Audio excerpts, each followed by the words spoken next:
Good morning, everyone. Pastor Corey Rowan here with Yorksville First, Pleasant Grove, and Tippecanoe United Methodist Church, bringing you a devotional out of Matthew 7.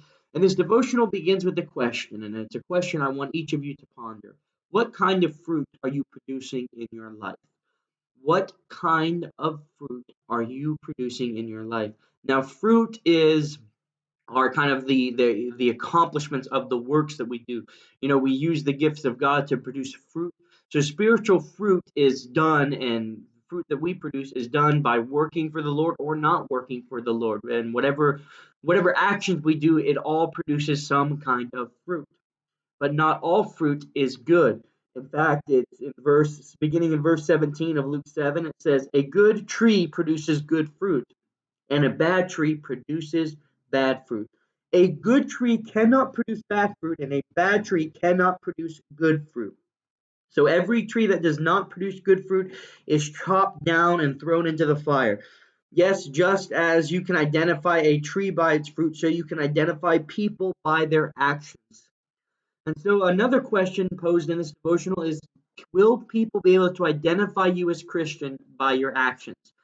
By just words or alone, by just your actions, without ever telling them you are Christian, can they identify you as Christ followers?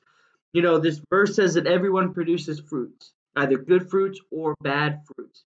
And maybe you say, well, I do pretty good, but there are sometimes, I fail, or there's certain sin areas that I have not surrendered. It says a good tree cannot produce bad fruit, and a bad tree cannot produce good fruit.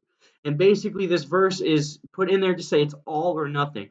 There's no, well, I'm going to work for Christ today and then serve myself tomorrow. I'm going to do real good today, which means I can slip up when I'm with my friends. Going to do real good by myself, but when my friends are around, I won't do as good. It's all or nothing. And you can identify a tree by its fruit.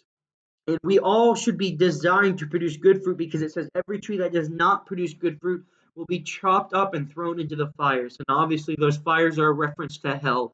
And so today, my message for you this morning is to produce good fruit. Live in such a way that other people can identify you as Christian without even telling them that you are. And then when you finally do say that you're Christian, let them say, "Oh, that makes sense." There's nothing sadder than if you were to tell somebody you were Christian and have them say, "That is so unbelievable. Really, I would have never guessed you were a Christian." Oh, what failures we've done if that is their response. Instead, let their response be, "Wow, that makes sense. I could totally see you being a Christian." Let us produce fruits today, all for the glory of the Lord. Amen.